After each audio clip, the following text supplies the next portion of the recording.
El juego de la Fórmula 1 se vuelve cruel. La guerra secreta de Briatore contra Colapinto recibe un ataque nuclear de Red Bull. Si creías que la tensión en Alpine era palpable, agárrate fuerte. Porque lo que estás a punto de escuchar no solo confirmará que Flavio Briatore está haciendo todo lo posible por destruir la carrera de Franco Colapinto, sino que revelará cómo Christian Horner, el cerebro detrás de Red Bull, ha lanzado una oferta millonaria que podría cambiar todo el futuro de la F1 y desatar un terremoto en Alpine. Aquí, en tu canal de confianza, no solo te damos la noticia, te sumergimos en la intriga con una intensidad que te va a dejar sin aliento. Recordemos, mis queridos y astutos observadores del Gran Circo, el ambiente en el box de Alpine es tan denso que se puede cortar con un cuchillo. La luz se apaga lentamente, pero la oscuridad esconde algo mucho más profundo. No fue un error, ni una mala racha. Lo que está viviendo Franco Colapinto dentro del equipo Alpine ya no se puede justificar con casualidades. Algo mucho más siniestro se está cocinando en los pasillos de Enstone, algo que no aparece en los comunicados de prensa ni se ve en las cámaras. La denuncia de Franco sobre el favoritismo descarado hacia Gasly fue apenas la punta del iceberg.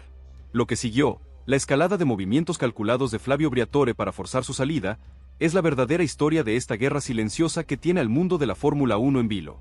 El plan de desgaste de Briatore. Movimientos silenciosos para un golpe mortal. Desde hace semanas, Flavio Briatore, esa figura central en la toma de decisiones y viejo zorro del paddock, parece tener un objetivo claro: sacar a Colapinto del equipo. Y no de cualquier manera, sino como sea, sin miramientos. Todo comenzó con gestos pequeños, casi imperceptibles para el ojo inexperto, pero devastadores para un piloto que busca consolidarse en la élite. Cambios de ingenieros sin explicación, reuniones estratégicas cruciales a las que Franco no fue invitado, decisiones de última hora que lo dejaban en desventaja clara en pista. Nadie se atrevía a decirlo en voz alta, porque en la Fórmula 1 los ataques no se hacen con gritos histéricos, se hacen con movimientos calculados, silenciosos, casi invisibles. Y Briatore, con su vasta experiencia en las cloacas del poder, sabe exactamente cómo operar sin dejar huellas, o al menos sin dejar huellas claras que puedan ser rastreadas fácilmente por un ojo ajeno. Pero lo más fuerte llegó cuando la gota que encendió las alarmas de manera irrefutable fue lo ocurrido en el último Gran Premio. Mientras Pierre Gasly disfrutaba de una estrategia pulida al milímetro, con neumáticos frescos y un safety car que parecía caerle del cielo en el momento justo, Colapinto quedaba atrapado en un esquema sin lógica aparente. Paradas tardías, aire sucio que arruinaba su aerodinámica, sin posibilidad de undercut ni de defensa efectiva. ¿Casualidad?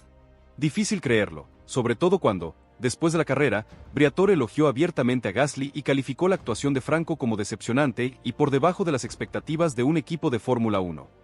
Muchos aseguran que fue un ataque directo, una puñalada por la espalda sin anestesia. Y la verdad, es lo que se sintió en cada rincón del paddock.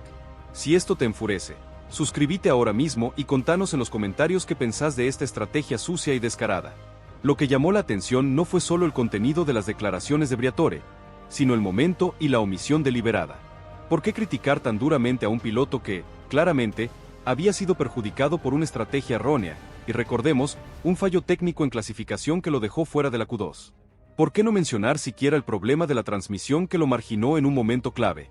¿Por qué destacar únicamente el rendimiento del piloto francés, como si el otro ni siquiera existiera o fuera invisible en la pista?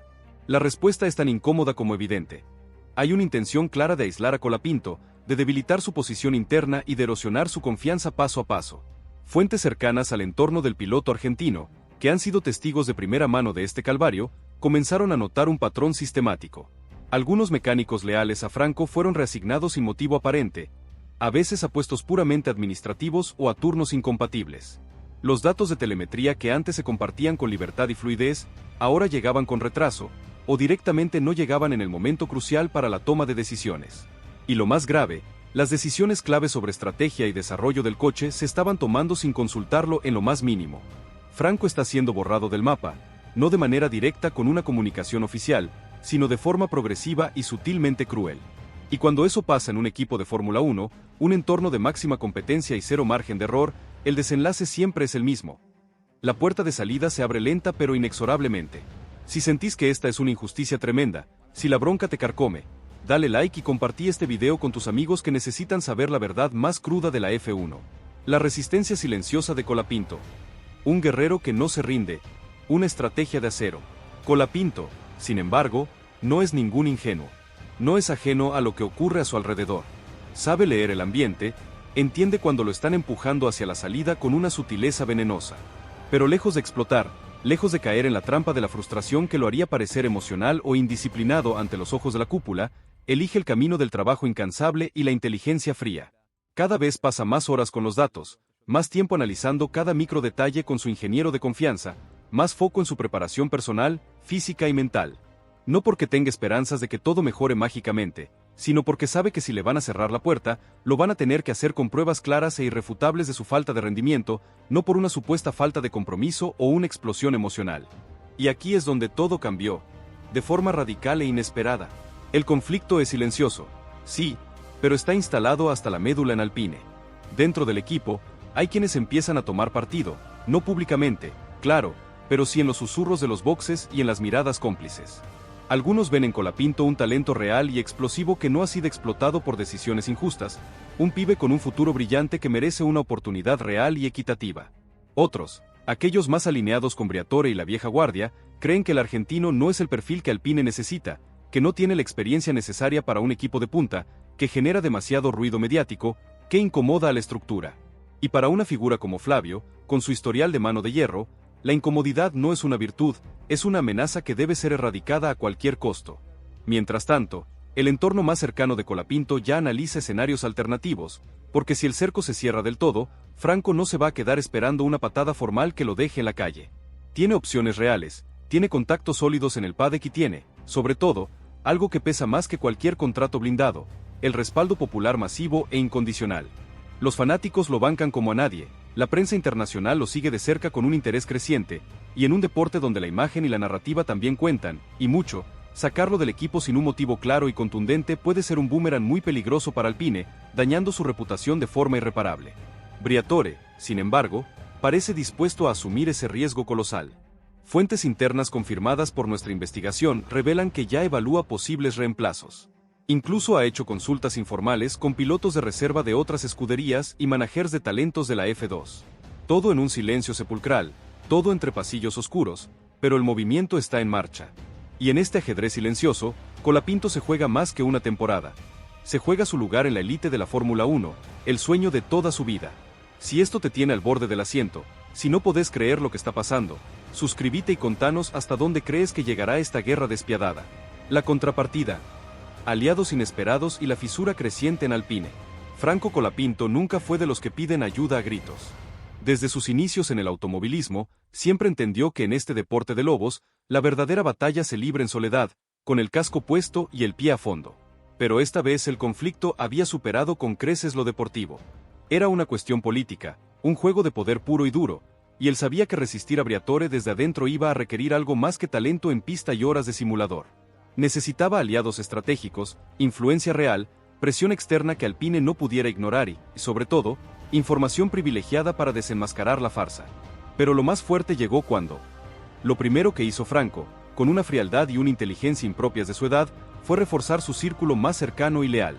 Recuperó el contacto con dos ingenieros clave con los que había trabajado en etapas previas de su carrera, técnicos con una experiencia inmensa, con un ojo clínico para los detalles más ínfimos y, sobre todo, con una voluntad inquebrantable de ayudar sin hacer ruido, por mera convicción y ética profesional. En las siguientes reuniones con Alpine, Franco cambió su enfoque por completo. En lugar de quedarse callado ante decisiones unilaterales que lo perjudicaban, empezó a hacer preguntas incómodas, precisas, basadas en datos irrefutables que solo él, con su estudio obsesivo, podía detectar. ¿Por qué no se actualizó su programa estratégico tras la bandera amarilla en la curva 3, que le costó varias posiciones? ¿Quién tomó la última decisión en boxes de mantenerlo fuera con gomas gastadas? ¿Por qué su coche recibía piezas con un ciclo de uso mayor que las de Gasly, cuando los datos mostraban un desgaste similar? Al principio, las respuestas eran evasivas, genéricas, cargadas de clichés. Pero su persistencia y su habilidad para detectar inconsistencias empezaron a incomodar seriamente a la estructura de Alpine. Algunos técnicos, visiblemente nerviosos, comenzaron a evitarlo, mientras otros lo miraban con una mezcla de respeto y admiración, porque lo que Colapinto estaba haciendo no era común en un piloto joven. Estaba enfrentando a un sistema que históricamente solo beneficia al que calla y obedece sin chistar. Y su actitud, su desafío constante, comenzó a generar un efecto inesperado. Pequeñas pero significativas grietas en la estructura interna de Alpine, una fisura que Briatore no podía controlar. Mientras tanto, en el paddock, la historia de Colapinto ya se comentaba en voz baja, en los motorhomes y en los pasillos de prensa. Algunos exdirectores de equipo, con una visión de águila para las internas, hablaban del tema en entrevistas veladas, sin mencionar nombres pero lanzando dardos envenenados. Analistas especializados en telemetría señalaban cómo las decisiones estratégicas de Alpine no solo afectaban el rendimiento de Franco, sino que lo dejaban sistemáticamente sin opciones de reacción, anulando su talento puro. La narrativa del favoritismo hacia Gasly había salido del mundo de los fans y empezaba a instalarse con fuerza en medios especializados, y eso ponía una presión real y tangible sobre Alpine, a la que no estaban acostumbrados. Y aquí es donde todo cambió, de manera alarmante y sin precedentes. Briatore, molesto por esta exposición cada vez mayor, intensificó sus movimientos para desacreditar a Franco. Filtró a periodistas amigos que Colapinto tenía problemas de adaptación al coche y al equipo. Habló con directivos de la F1 sobre su perfil mediático conflictivo y deslizó que Alpine necesitaba un piloto más disciplinado, menos emocional, que se enfoque solo en el rendimiento y no en la polémica. También reforzó el círculo de confianza de Gasly, asegurándole que el equipo estaba con él a largo plazo, consolidando su posición como el favorito intocable. El mensaje era claro: Franco no encajaba en los planes de Alpine, y si seguía desafiando las decisiones desde adentro, no tendría lugar. Pero lo que Briatore no esperaba, lo que no pudo prever en su tablero de ajedrez, era que Colapinto empezara a ganar apoyo dentro del propio equipo, entre aquellos que sentían el peso de la injusticia y la ética profesional. Un estratega clave de Alpine, uno de los más antiguos y respetados, que había estado en varias escuderías top y conocía la ética de la F1 desde sus cimientos, pidió una revisión cruzada de los datos entre ambos coches, una auditoría interna no oficial. Una mecánica del equipo técnico, con acceso privilegiado a los detalles más íntimos del monoplaza, filtró que había discrepancias alarmantes entre lo que se le entregaba a Franco y lo que se publicaba en los informes oficiales internos. Una bomba de tiempo que estaba a punto de estallar. Nadie lo decía abiertamente, pero las señales ya eran imposibles de ignorar. Muchos aseguran que la verdad ya tiene cómplices dentro de Alpine, gente que no puede seguir callada. Y esto, mis amigos, es una victoria estratégica y moral para Colapinto. Si crees que la verdad siempre sale a la luz, sin importar cuánto la quieran esconder, deja tu like y comenta tu postura ante esta traición interna. Horner había observado el ascenso de Colapinto con creciente admiración desde hace tiempo. Su temple inquebrantable, su agresividad medida en pista, su capacidad para brillar incluso en las condiciones más adversas y con un coche inferior. Pero lo que terminó de convencerlo fue su consistencia asombrosa. Aún sin un coche competitivo, Franco demostraba una comprensión de carrera y una madurez que muy pocos pilotos jóvenes poseen. Su capacidad para gestionar los neumáticos, para leer el tráfico y para maximizar cada oportunidad era oro puro para Red Bull. El ofrecimiento fue presentado de forma estrictamente confidencial, pero con un nivel de detalle que demostraba que no era un capricho ni una jugada al azar. Se trataba de un contrato de varios años, con una opción de extensión automática por rendimiento, clave para un equipo como Red Bull, cláusulas de rendimiento conjunto con Verstappen para fomentar la colaboración sin fricciones, y sobre todo, una remuneración que lo colocaría al instante entre los jóvenes mejor pagados de toda la categoría. Horner sabía que necesitaba un segundo piloto a la altura de Verstappen, alguien que pudiera trabajar junto a Max sin fricciones internas, pero que llegado el caso, pudiera asumir protagonismo y ganar carreras sin temblar. Colapinto encajaba con precisión quirúrgica en ese perfil único.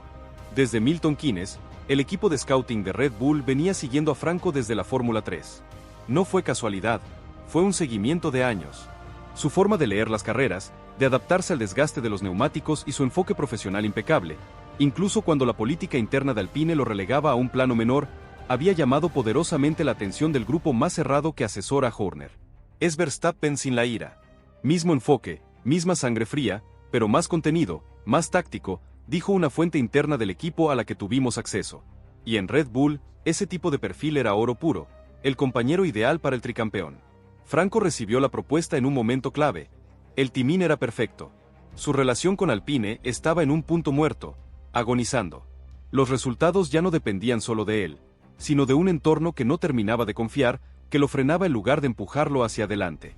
El famoso test donde humilló a Gasly, recordemos, con una diferencia de ritmo que dejó a todos boquiabiertos, había abierto una grieta profunda e irreparable en Alpine, y esa grieta, Horner la vio antes que nadie. Aprovechó la indecisión y la burocracia del rival para moverse con una precisión letal. Sabía que Alpine nunca iba a reaccionar con la velocidad que la situación exigía, y Colapinto necesitaba por fin un entorno que creyera en él de verdad, no solo de palabra. Lo que hizo más potente la oferta de Red Bull fue su presentación, el golpe de efecto. Horner no envió intermediarios ni abogados. Fue él en persona quien contactó al entorno más íntimo de Colapinto. La reunión se llevó a cabo en una sala privada con solo 3 personas presentes, el círculo más cercano de Franco. Horner les explicó el plan maestro de Red Bull, les mostró dónde veían a Colapinto en 2026, le habló del nuevo reglamento técnico de la F1, del desarrollo del coche junto a Honda y del lugar central que él tendría en esa construcción de futuro. Queremos que seas parte del nuevo ciclo de Red Bull, no solo un piloto de transición. Queremos que seas la historia, dijo con una calma y una convicción que no necesitaban adornos. Colapinto, sorprendido, concentrado, pero sin dejarse deslumbrar, no dio una respuesta inmediata. Escuchó cada palabra con atención, anotó detalles clave, hizo preguntas incisivas. No se dejó deslumbrar por las cifras impactantes ni por la imponente presencia de Horner. Fue frío, calculador, como en pista, porque entendía que esta decisión, más que una oportunidad colosal, era un punto de inflexión definitivo en su carrera. Aceptar significaba dejar atrás la incertidumbre y el martirio en Alpine, sí, pero también significaba entrar en la maquinaria más exigente de toda la F1, donde el margen de error es mínimo, donde la presión es constante y brutal, donde Max Verstappen es el rey absoluto y cualquier sombra se convierte en una prueba constante a superar. Un desafío para valientes. Alpine, por su parte, no tenía idea oficial de lo que estaba pasando, al menos no en un principio. Pero en las últimas horas, algo comenzó a cambiar en el ambiente del equipo. Un par de ingenieros, más cercanos a Colapinto, lo vieron más centrado, menos ansioso, con una serenidad que no le era habitual, como si ya supiera algo que el resto del equipo no. Y ese cambio, aunque sutil, empezó a sembrar dudas internas. ¿Y si Franco estaba a punto de tomar una decisión que lo sacara de sus manos? ¿Y si estaban por perderlo ante los ojos del mundo sin haberle dado nunca una verdadera oportunidad de brillar? En la interna de Red Bull, la operación ya tenía nombre en clave. La llamaban 2026X, y aunque el círculo de conocimiento era reducido al máximo, todos sabían lo que significaba esa letra X. El futuro, la incerteza controlada, la próxima era de dominio. Porque mientras algunos equipos todavía peleaban desesperadamente por sobrevivir al presente y a sus propias internas, Red Bull ya estaba apostando fuerte a lo que viene, a la siguiente generación, y ese futuro, en los papeles secretos de Milton Keynes, tiene un nombre grabado con tinta firme: Franco Colapinto. La reacción en cadena. Temblor en Alpine y la incertidumbre de Gasly. Mientras los engranajes de una decisión histórica comienzan a girar, una sola pregunta queda flotando en el aire del paddock, cada vez más densa.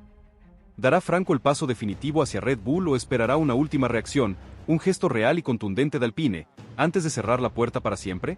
La primera señal de la inminente catástrofe llegó en Stone como un susurro incómodo, pero devastador.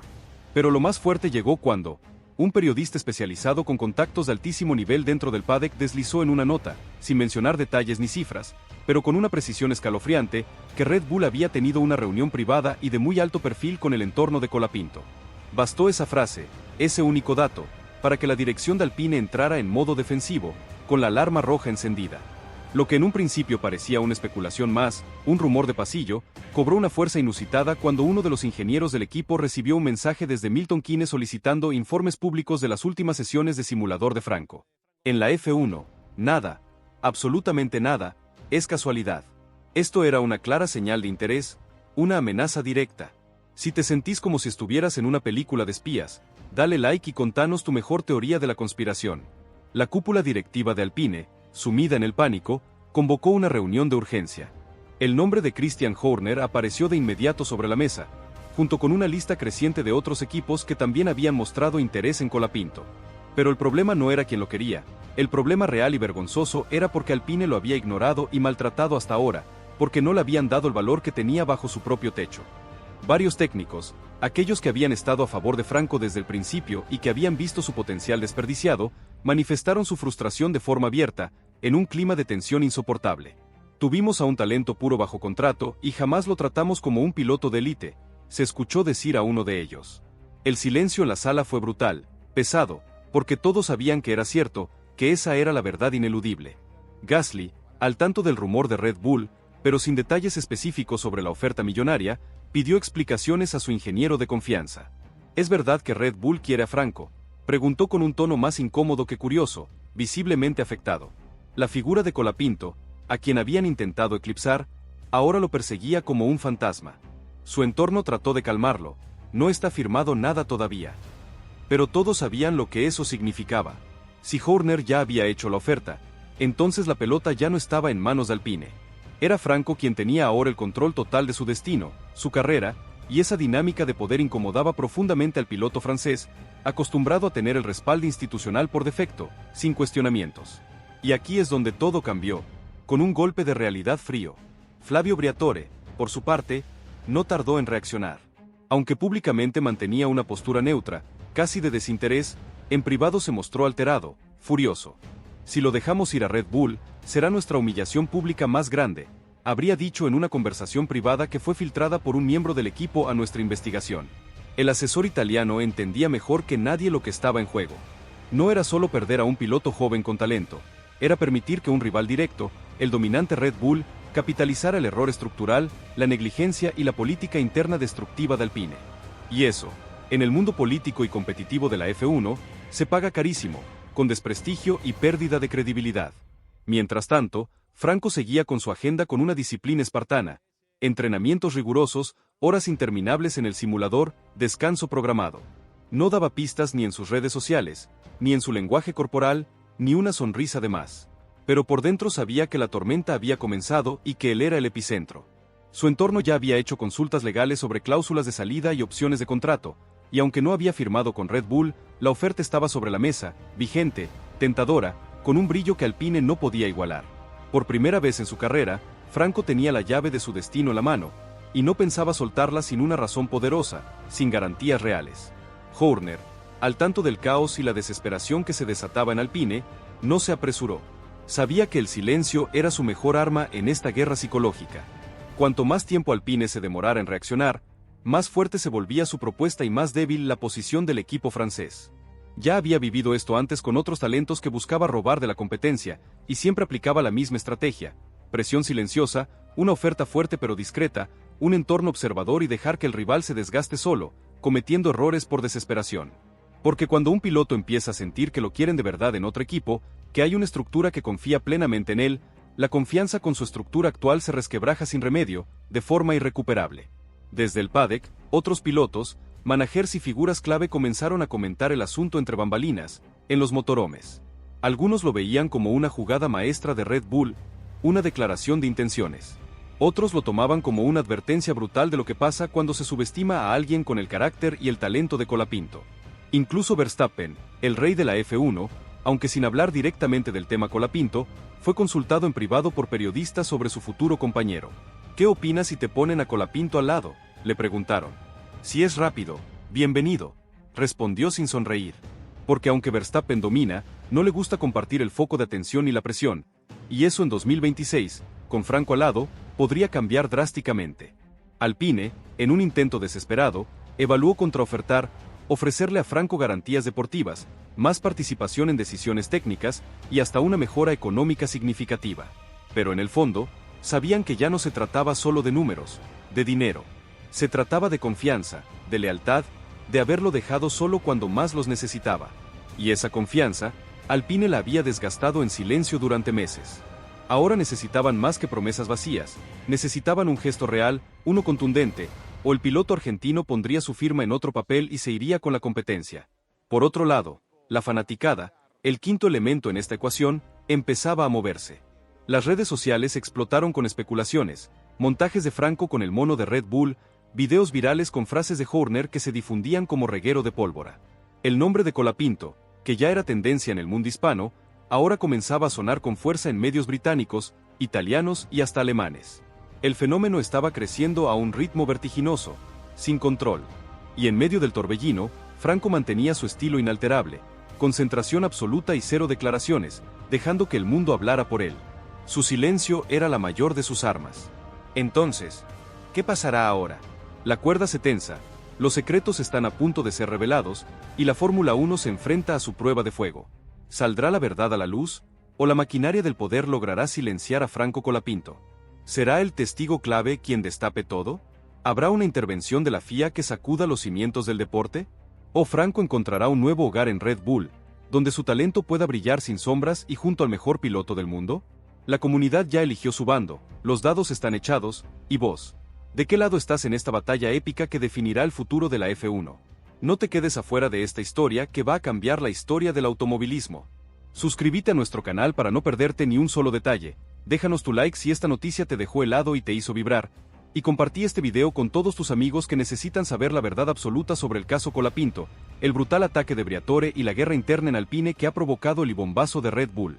Esto es solo el comienzo de una guerra que marcará la historia de la Fórmula 1 para siempre.